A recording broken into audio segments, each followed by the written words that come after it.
করি, সবসময় এটাই বলি মনকে যে অল ইজ ওয়েল, সবকিছু ঠিক হবে। এমন অনেক পরিস্থিতি আসে যেগুলো হয়তো আমাদের সাথে ভালোই হয়, তবে পরে মনে হয় না এটা ঠিক হলো না। আজকে একটু আগে হয়েছে আমার সাথে, আমি ফিজিক্স খাতায় অনেক কটা প্র্যাকটিক্যাল লিখিনি এবং আজকে আমার জন্য ফিজিক্স ক্লাসে যেতেই ভয় লাগছিল। এত কটা লিখিনি বলে আমার বন্ধুরাও বলছিল তুই কি করিস বাড়িতে এতক্ষণ ধরে। আমি খুব সাহস নিয়ে অল ইজ ওয়েল বলতে বলতে ক্লাসে গেলাম। তারপর তিনি বললো এই খাতা তো চলবেই না, এরকম খাতা তো আমি বলিনি, অন্যরকম খাতা লাগবে। তখন আমার বেস্ট ফ্রেন্ড আমাকে বললো যে দেখ ভাগ্যিস তুই লিখিস নি, তার মানে সত্যি আমার সাথে কিন্তু কিছু না করেও ভালোটাই হলো।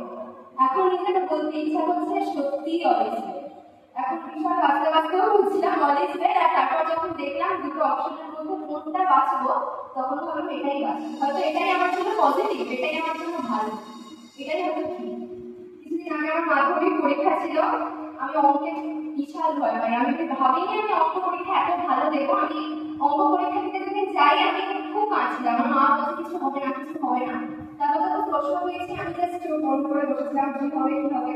তারপর যখন দিলাম নিজেকে বলছি all is well all is well, সব ঠিক হবে সব ঠিক হবে। তারপর ধীরে ধীরে বসছি বাইরে বেরিয়েছি, দেখছি সবাই কাঁদছে, সবাই কিন্তু ব্যানার করে বসে আছে।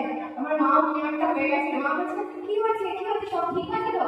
আমি তো আমি জানি না বাড়ি চলো। তারপর বাড়ি গিয়ে আবার নিজেকে দেখতে দেখতে খুশি হয়ে গেছে। তারপর দেখলাম সব ঠিক হয়েছে সব ঠিক হয়েছে সব ভালো হয়েছে। তারপর মাকে বলছি অল ইজ ওয়েল।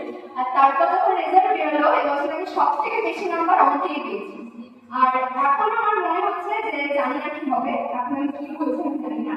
আমি একটাই কথা বলতে চাই, জীবনের যে কোনো মুহূর্তে সেটা খারাপ হোক ভালো হোক, কোনো সময় নিজেকে কখনো কিছু ভাবতে হবে না। যে কোনো সময় মনে করতে হবে যে আমি সব পারি, আমি সব পারবো, সবকিছু ভালো হবে, কোনো কিছু খারাপ হবে না। আর সবসময় এটাই মনে রাখবো যে অল ইজ ওয়েল। নমস্কার।